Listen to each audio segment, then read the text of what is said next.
Hi folks, hope you're okay today. This is Jason.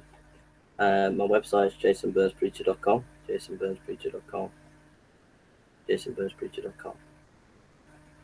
I just want to give you a mission report about what's been happening in the last week or so concerning my evangelism, and just ask you to pray and just pray really. I value your prayers, value your encouragement, value your support in mission.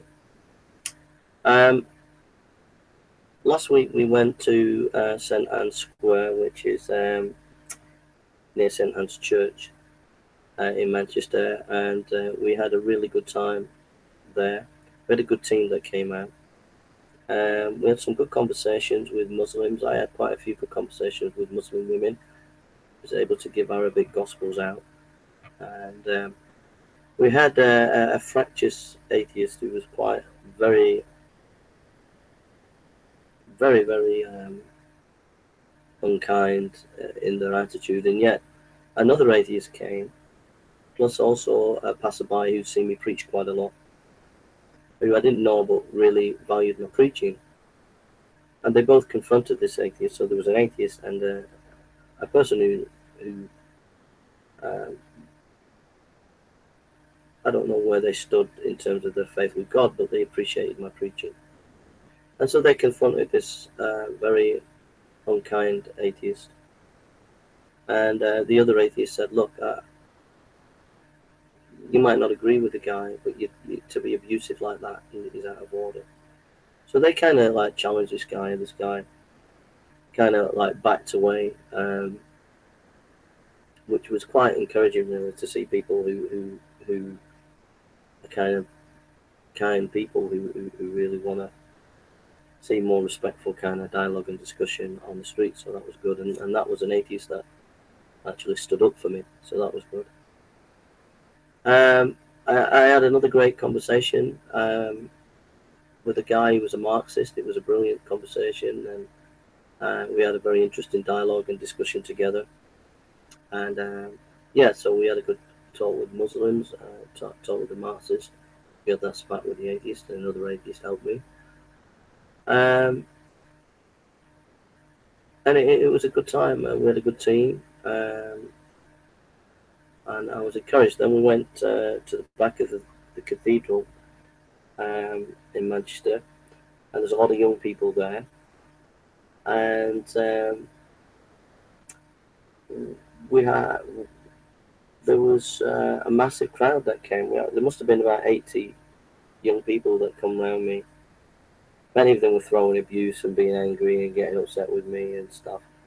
But I was able to have quite a few good debates and discussions with some of the young people, and I had a good team with me, and it was a really profitable time. So pray for all those teenagers. I don't know if they're called goths or mockers or whatever they're called, but there was a lot of them. There was a lot of skateboarders. A fight nearly broke out. Uh, one of the There was a skateboard group, and then there were these mockers or whatever they're called. I don't know, goths or whatever. I don't know what they were, but there was a big group of about 50 of them.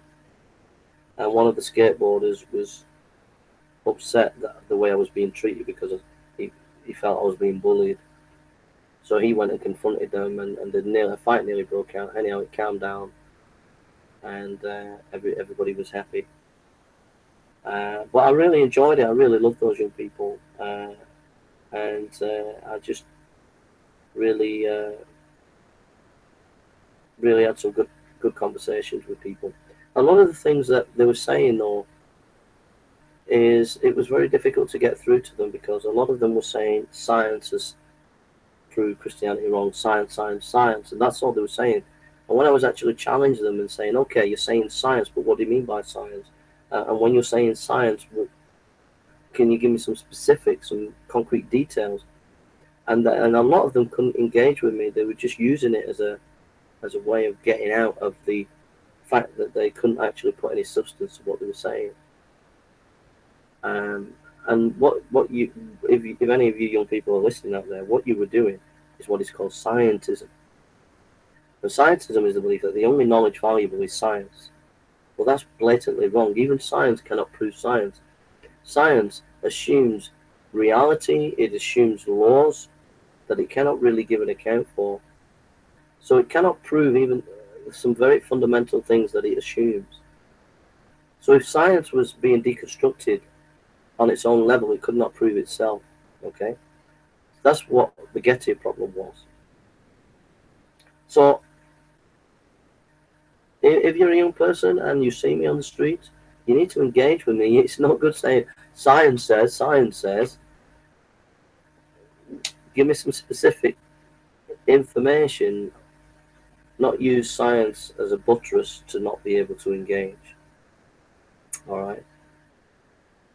I was asked a question a few weeks ago by a young woman who had a bit of a skinhead and very creative, intelligent young woman.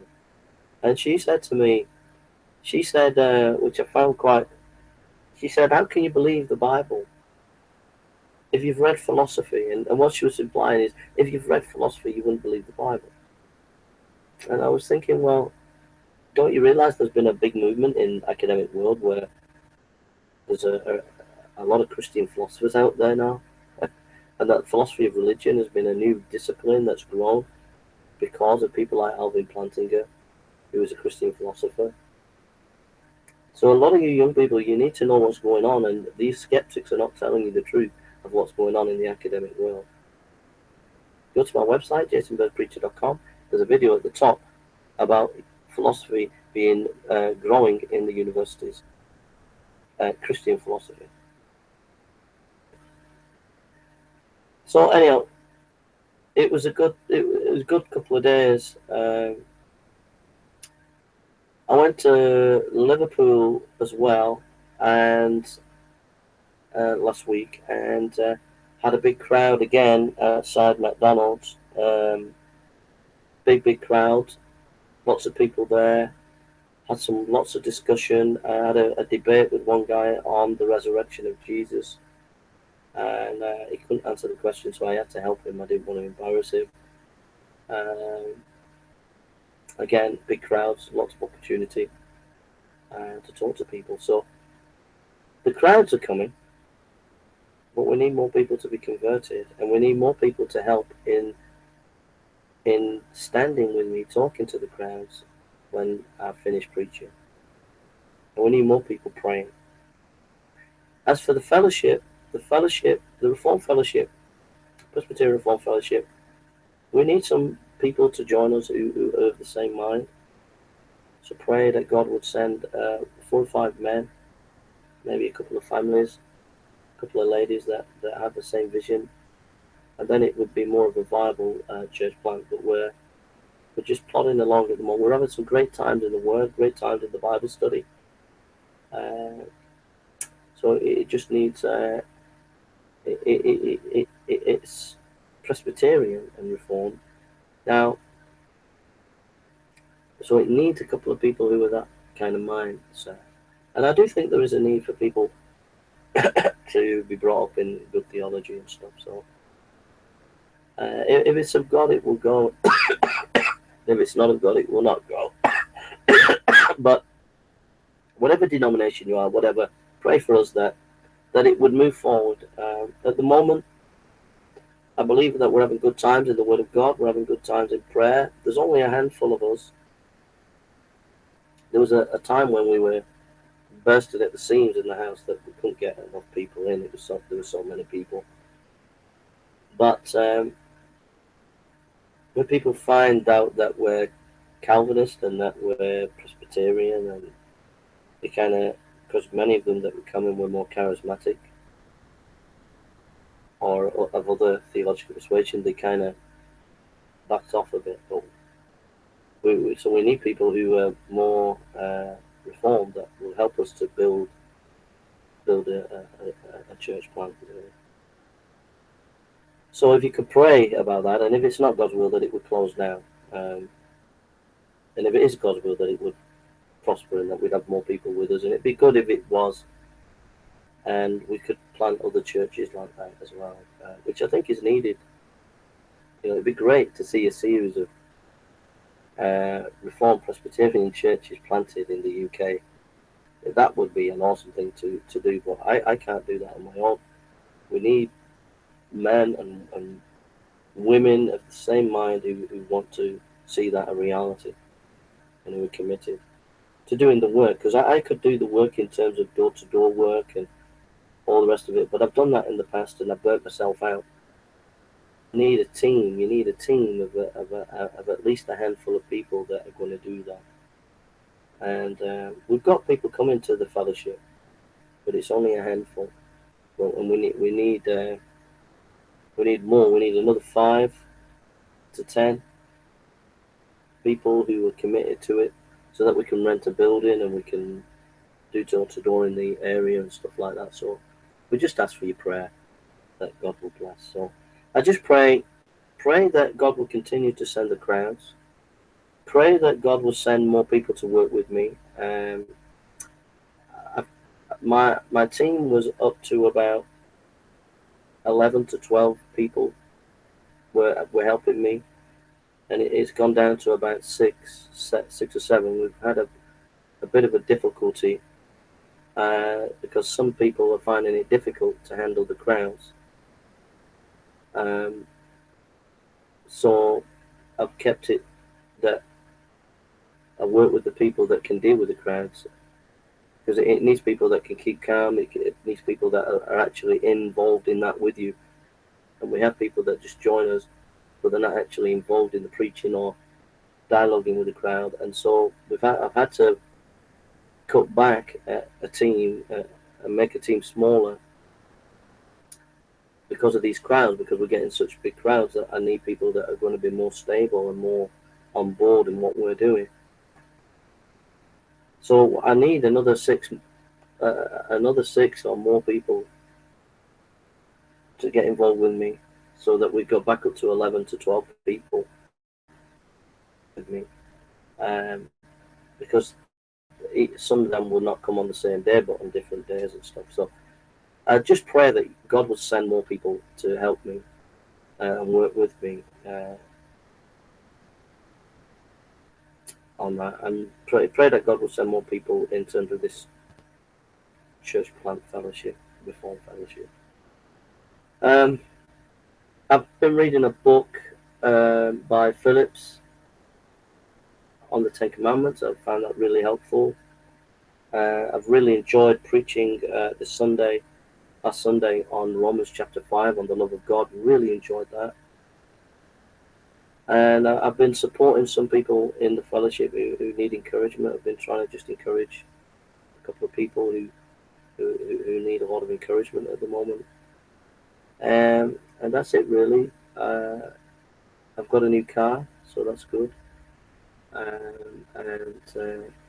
So I can get about more and visit people and do stuff more. So I'm very grateful for that. I'm trying to do a lot of study at the moment. We'll be going down to Hyde Park in about 6 weeks' time. Hopefully, we'll have a team. We've got a team to go down. There's about 4 of us that are interested in doing that trip. So we're looking forward to doing that. It's corner in about 6 weeks' time. So if you want to come down with us and join us, you're welcome to do that. I need a camera recorder. If anyone's got an old camera recorder, I need a camera recorder. I want to record these preaching excursions that I do where these crowds come. It'd be nice if I could record them.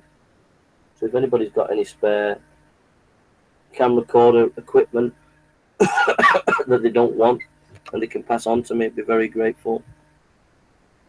I also I've got a speaker. Someone gave me some money to buy a speaker, which I paid about £100, and it's a big speaker like that, and it's got a mic.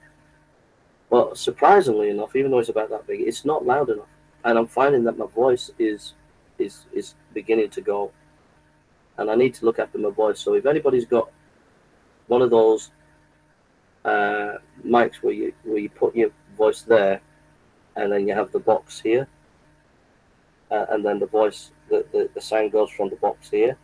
If anybody's got one of them and spare somewhere, or you don't want it, will you let me know and pass it on to me? It'd be very, very helpful because my voice is going. So that's recording equipment. If you could pray about that, or if you've got any recording equipment you don't want, or if you want to be a cameraman and come around and be a cameraman for me, I'd be very grateful, because we get in these crowds and it's a shame that we get in these crowds and we're not recording it, the debates and discussions. It'd be lovely to be able to get them and record them. And sound equipment. My voice is gonna. I'm going to end up being in hospital in the next couple of years if I don't get some proper sound equipment. So if anybody can help me with that, I'd be very grateful. So that's it, really. So thank you. Don't forget my website, jasonburnspreacher.com. I hope you're all okay. I'm fine. I'm doing okay. My love life. Well, I haven't got a lady anymore. I've done a bit of dating. I've gone on a few dates. But they've not been successful. I could tell you some funny stories about these kind of debates, but they've not been successful because I kind of I'm beginning to learn and understand that a real relationship has to be based on friendship. And when you're going on dates, once you give people time to be themselves, you begin to see where their real motives are. You begin to see what they're really like. And so what I've been doing is not been rushing into a relationship. I've just been going on dates and then just taking my time just to see where they're at. And when you do that, you kind of see that maybe they're not suitable,